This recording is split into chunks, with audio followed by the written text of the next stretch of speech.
Assalamualaikum teman-teman, selamat berjumpa lagi dengan saya Abdurrahman dan masih tetap di channel Abdurrahman ya. Dan masih tetap juga mengupas tentang seputaran asam lambung dan anestesi psikosomatis. Nah, di season kali ini saya akan mencoba menjelaskan tentang bagaimana cara memulihkan psikosomatis. Nah itu teman-teman ya, tetapi kalau misalkan kalian pengen tahu apa itu psikosomatis, alangkah baiknya kalian tonton video-video saya yang sebelumnya, karena di video-video sebelumnya sudah saya jelaskan apa itu tentang psikosomatis. Nah di session kali ini saya akan menjelaskan saja bagaimana cara memulihkan psikosomatis. Nah itu teman-teman ya.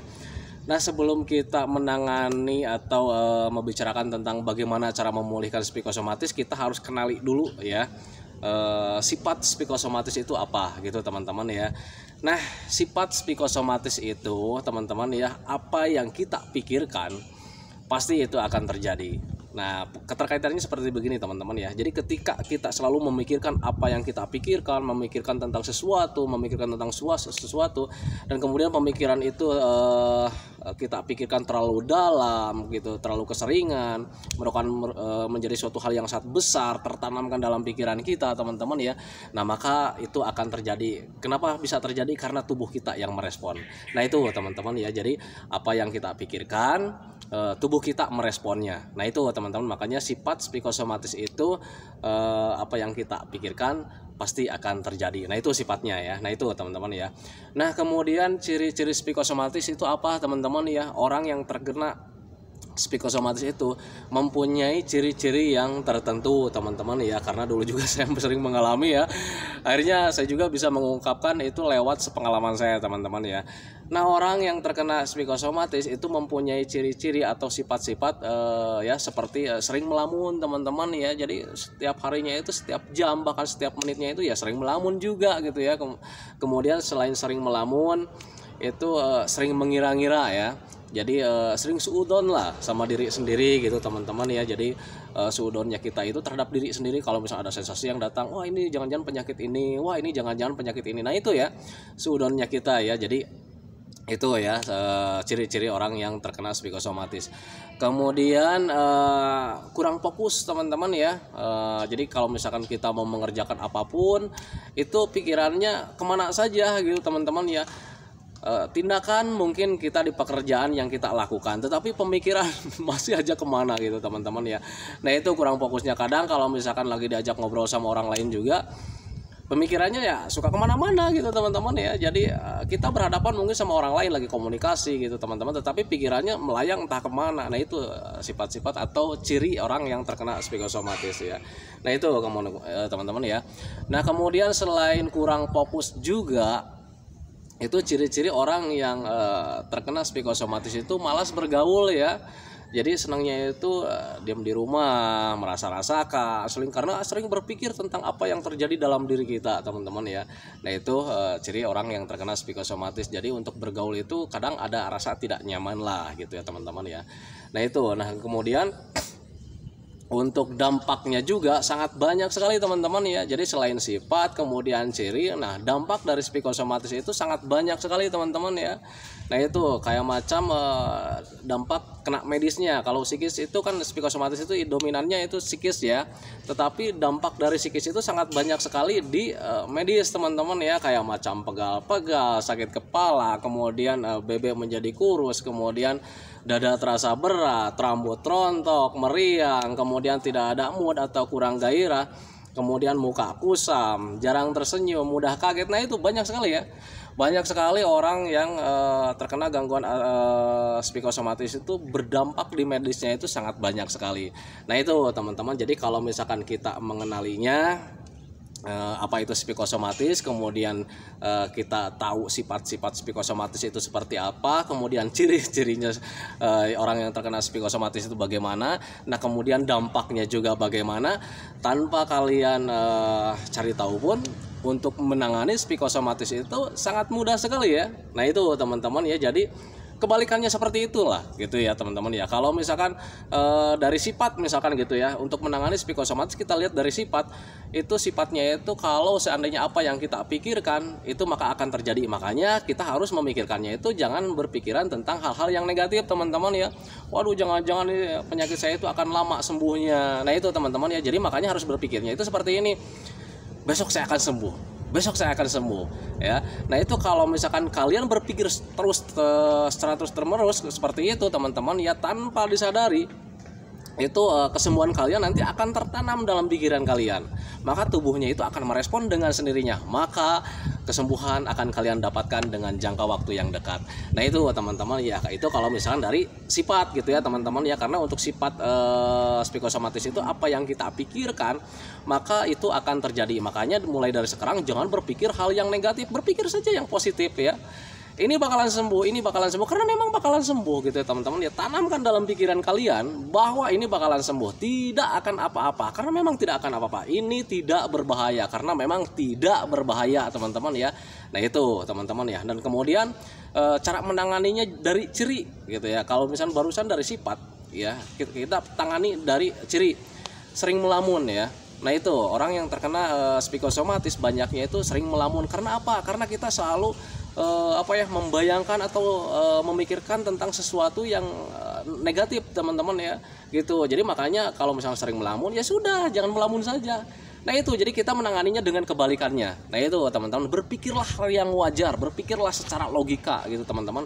Kalau misalnya sering melamun, kan yang namanya melamun itu tidak baik teman-teman. Makanya kita harus melakukan aktivitas yang menyenangkan. Biar apa? Biar kita ya tidak melamun. Nah itu teman-teman ya. Kemudian sering mengira-ngira ya. Nah orang yang terkena psikosomatis itu selalu mengira-ngira. Jadi sok pinter lah orangnya gitu ya. Jadi ketika ada sensasi yang datang, kita malah berpikirnya itu, waduh ini jangan-jangan penyakit jantung nih. Contohlah kalau misalnya kita mengalami dada sakit ya, kita itu selalu mengira-ngira ya, waduh jangan-jangan ini penyakit jantung. Padahal sudah dokter sudah dia ponis kalian itu punya asam lambung, tetapi kalian itu sok pintar gitu ya.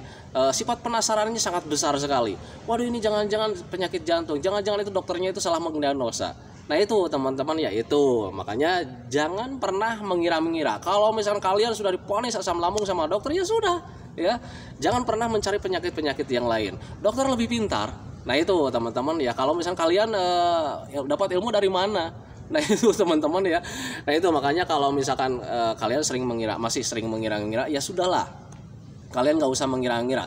Kalau toh kalian sudah diponis asam lambung ya sudah, jangan mencari penyakit-penyakit yang lain. Nah itu kemudian kalau misalkan dari ciri yang lainnya kayak macam sering suudon gitu ya teman-teman ya, suudon kayak macam begini, waduh ini jangan-jangan nih kematian saya sudah dekat gitu teman-teman. Nah itu semacam salah satu suudon kita terhadap diri kita sendiri.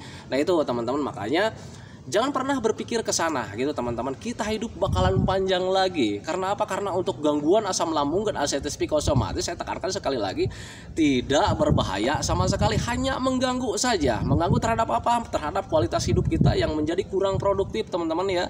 Mau produktif kayak gimana? Kitanya selalu merasa-rasakan di rumah gitu teman-teman ya, selalu berdiam diri di rumah, kurang bergerak ya. Nah itu karena sering merasa-rasakan tidak nyamannya. Jadi akhirnya ya kurang produktif saja gitu ya teman-teman ya. Hidup kita itu menjadi kurang produktif karena kita itu sering merasakan di rumah. Nah itu teman-teman ya. Jadi itu ya, sering suudon ya. Kalau misalkan kita itu selalu menganggap bahwa usia kita itu sudah tidak akan panjang lagi. Nah itu teman-teman, jangan melakukan hal ke sana. Karena apa? Karena memang sifat-sifat kematian itu memang kita tidak tahu ya. Itulah rahasia Allah ya. Nah itu teman-teman, jangan kalian melangkah sama rahasia Allah ya. Nah itu teman-teman, yang penting kalian mulai dari sekarang jalani saja hidupnya gitu teman-teman. Jalani saja hidupnya. Kemudian lakukan metode pemulihan yang sudah saya ajarkan di video-video sebelumnya. Lakukan saja itu teman-teman ya. Nah itu, jadi tugas kita itu hanya berikhtiar, kemudian berdoa sama Allah. Nah itu teman-teman, jadi jangan pernah mengira-ngira, jangan pernah suudon sama diri kita sendiri. Jangan-jangan ini penyakit nggak akan sembuh lagi. Nah seperti itu jangan ya. Nah itu kemudian dari sifat yang lainnya juga, sering suudon itu kurang fokus ya. Nah untuk kurang fokus itu memang hal yang sangat wajar. Karena apa? Karena ketika kalian sedang mengalami psikosomatis, ketika kalian mengerjakan sesuatu apapun itu pikirannya selalu saja ke penyakit. Nah itu teman-teman ya. Nah caranya seperti apa? Cara menangani kurang fokus seperti itu gitu teman-teman ya. Pak, saya itu untuk mengurangi psikosomatisnya itu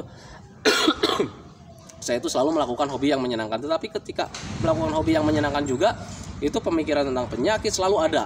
Nah caranya seperti apa? Belajarlah masa bodoh. Nah itu teman-teman, belajarlah masa bodoh. Nah itu, jadi Kenapa saya katakan selalu belajar masa bodoh? Karena kalau misalnya kalian tidak mau belajar sama terhadap tidak mau belajar masa bodoh, kalian akan terusan berpikir tentang penyakit, berpikir tentang sensasi. Nah itu teman-teman ya, mau sampai kapan? Ya, nah itu ya. Yang jelas kalian sudah tahu kuncinya bahwa gangguan asam lambung dan anxieties psikosomatis itu tidak berbahaya sama sekali. Ya sudah, ya, jangan terlalu dipikirkan. Ya, belajarlah masa bodoh dari mulai sekarang. Lakukanlah hobi yang menyenangkan. Nah itu teman-teman ya, kalau misalkan dilihat juga dari ciri-ciri yang malas bergaul. Nah itu kenapa sering malas-malas bergaul? Karena kalau misalnya mau bergaul keluar itu selalu sensasi itu selalu hadir ya. Karena apa? Karena ketika kalian mau bergaul juga, itu sebelum kalian bergaul, sebelum kalian melakukan aktivitas keluar, itu kalian selalu mengangan-angan sendiri ya. Jangan-jangan nanti ketika bergaul dengan orang lain itu perasaan akan datang lagi ya, sensasi yang tidak nyaman datang lagi.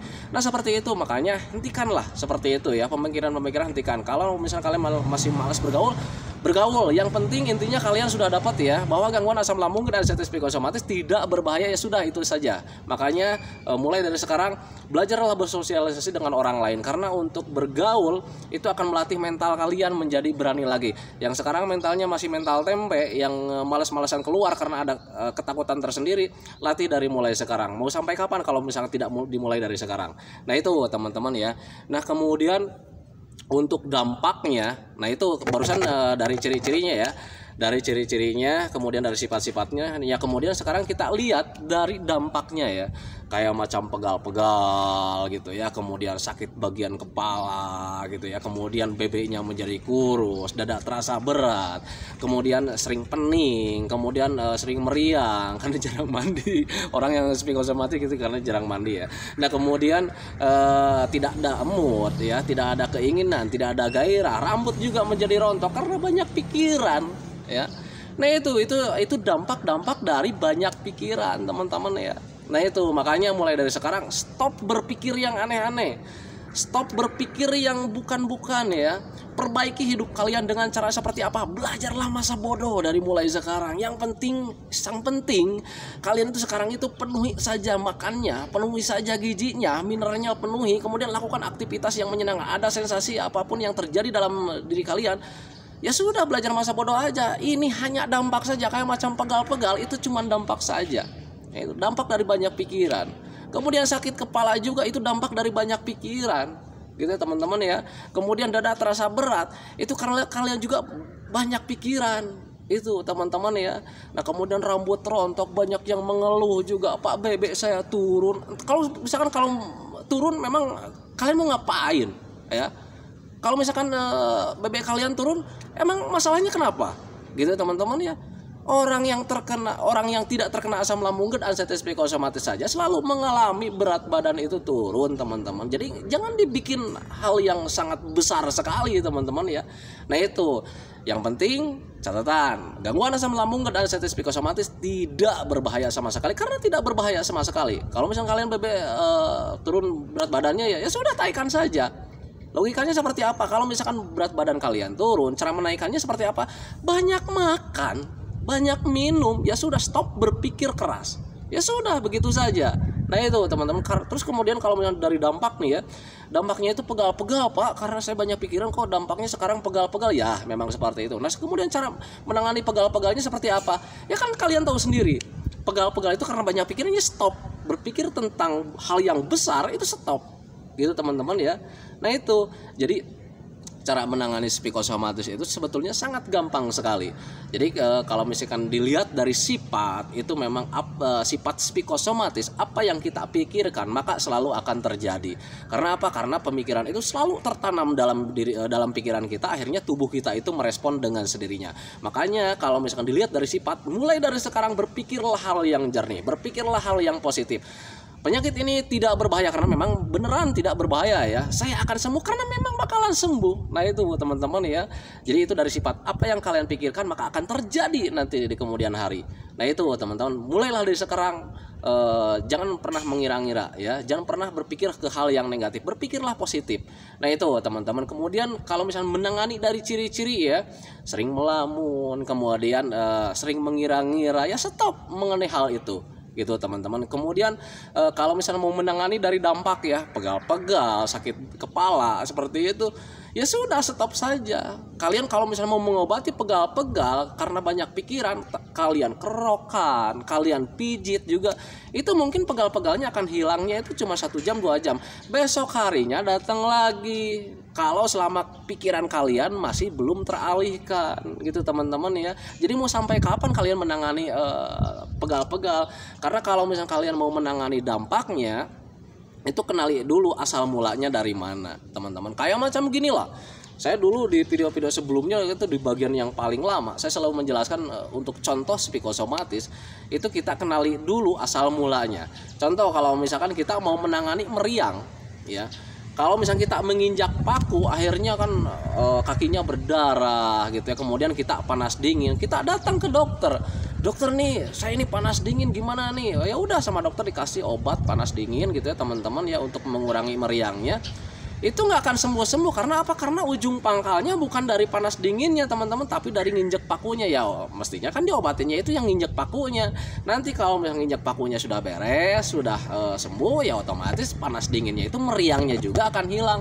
Nah seperti itu juga dampak dari psikosomatis gitu teman-teman ya, kayak macam kurus, cara pengen menaikkan berat badannya itu seperti apa Pak katanya gitu ya. Kita kenali saja, kita kurus banyak pikiran ya, stop berpikir yang aneh-aneh, stop berpikir keras, tambah makannya, ya sudah gitu ya. Kemudian rambut rontok nih Pak, kenapa ya? Karena saya tuh psikosomatis kok bisa rambutnya rontok, pengen berhenti rontoknya gimana? Ya rontok itu karena banyak pikirannya, sudah stop.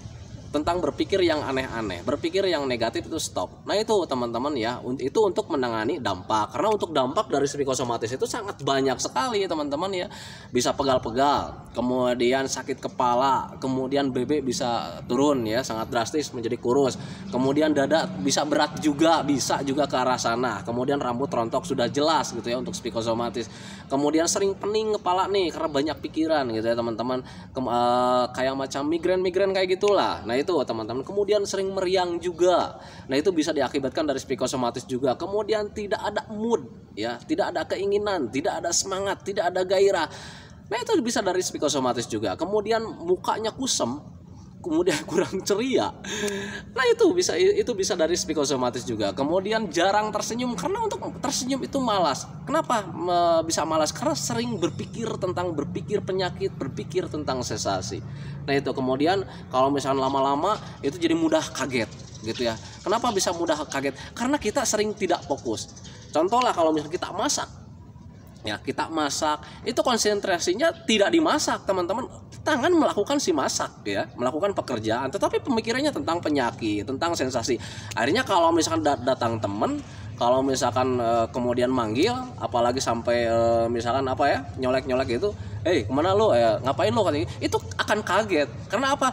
Tangannya di pekerjaan, pemikirannya di penyakit, pemikirannya di sensasi.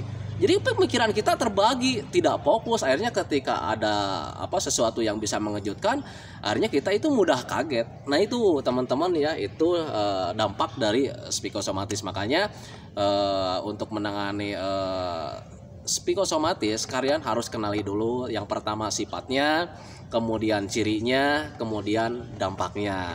Nah kalau misalkan kalian sudah tahu sifatnya seperti apa, kemudian cirinya seperti apa, dampaknya seperti apa, kalian nanti akan bisa menanganinya dengan sendirinya tanpa dikasih tahu sebetulnya. Gitu ya teman-teman ya. Saya ulangi lagi ya, untuk psikosomatis mempunyai sifat, yaitu apa yang kita pikirkan pasti akan terjadi gitu teman-teman, karena sudah tertanam dalam pikiran kita gitu teman-teman ya. Nah kemudian dari ciri-cirinya, sering melamun, kemudian sering mengira-ngira, kemudian sering suudon sama diri sendiri, kemudian kurang fokus, kemudian malas bergaul. Itu ciri-cirinya. Nah kemudian dampak dari psikosomatis kena medis ada banyak sekali. Pegal-pegal gitu ya teman-teman ya. Kemudian sakit kepala, bisa sakit kepala. Kemudian kurus, bisa kurus ya, BB-nya bisa turun. Kemudian dada terasa berat, ada juga bisa ke sana. Kemudian rambut rontok, itu apalagi ya, sangat bisa sekali karena banyak pikiran, karena psikosomatis itu banyak pikiran gitu teman-teman. Kemudian sering pening, sering kayak migrain gitu, sudah pasti karena psikosomatis itu banyak pikiran. Nah kemudian sering meriang, ya sudah jelas gitu teman-teman, karena kita kurang aktivitas, pemikirannya kita dikuras dengan berpikir, ya akhirnya sering meriang juga. Kemudian tidak ada mood, ya iya karena kita selalu berpikir terus ya, jadi kurang mood. Kemudian kurang gairah ya, nah itu teman-teman. Kemudian muka kusam, ya orang yang banyak pikiran pasti mukanya kusam. Itu teman-teman ya. Kemudian jarang tersenyum, ya iyalah mau tersenyum gimana ya, berpikirnya selalu tentang penyakit, berpikirnya selalu tentang sensasi, berpikirnya selalu tentang bahaya, tidak ada berpikir tentang kebahagiaan. Nah itu pasti jarang tersenyum. Kemudian mudah kaget, ya karena memang kita yang terkena psikosomatis itu tidak fokus. Apa yang kita kerjakan berlawanan dengan pemikiran. Tangan bekerja, pikirannya ada di mana gitu. Nah itu teman-teman ya. Nah itu teman-teman video dari saya. Semoga saja videonya itu menjadi wasilah buat kalian. Semoga saja videonya itu menjadi menjadi jalan keluar bagi kalian yang sedang mengalami psikosomatis. Makanya biar kalian itu bisa menanganinya dengan mudah, karena untuk psikosomatis itu sangat mudah sekali ditangani, tidak seperti apa yang orang katakan sangat berat. Nah itu teman-teman, karena kenapa saya bilang seperti itu, karena saya juga pernah mengalaminya dan ternyata saya juga bisa melewatinya. Nah itu teman-teman ya, bisa melewatinya karena saya selalu berpikir tentang ini penyakit yang tidak berbahaya, karena memang tidak berbahaya. Nah itu teman-teman, kita itu butuh pembiasaan, kita itu butuh latihan. Nah itu teman-teman ya. Nah itu teman-teman ya. Oke teman-teman, sebelum saya akhiri videonya, bagi teman-teman yang baru bergabung, mohon ya videonya itu subscribe dulu, karena untuk subscribe itu tidak memerlukan biaya, tidak memerlukan pendaftaran. Jadi subscribe itu hal yang sangat mudah bagi teman-teman lakukan. Jadi teman-teman itu cukup memijit saja tulisan yang warna merah, tulisan subscribe. Biar kenapa? Jujur ya, biar videonya itu cepat berkembang dengan baik. Dan kalau seandainya videonya itu berkembang dengan baik, sudah barang tentu itu akan menambah semangat tersendiri buat saya untuk terus mengeser tentang seputaran asam lambung dan ansiety psikosomatis terhadap kalian gitu ya teman-teman. Jangan lupa juga tekan juga tombol lonceng sama tombol like-nya, biar kalian itu dapat notifikasi atau pemberitahuan video saya yang terbaru. Karena saya itu akan terus nge-share tentang seputaran asam lambung dan ansiety psikosomatis terhadap kalian, dengan tujuan semoga saja videonya menjadi wasilah buat kalian atau jalan keluar buat kalian yang sedang mengalami gangguan asam lambung dan ansiety psikosomatis hingga membaik, apalagi sampai sembuh total. Amin ya rabbal alamin. Doakan juga saya agar tetap saya sehat, agar masih tetap bisa menemani kalian yang sedang mengalami gangguan asam lambung dan ansiety psikosomatis. Assalamualaikum warahmatullahi wabarakatuh.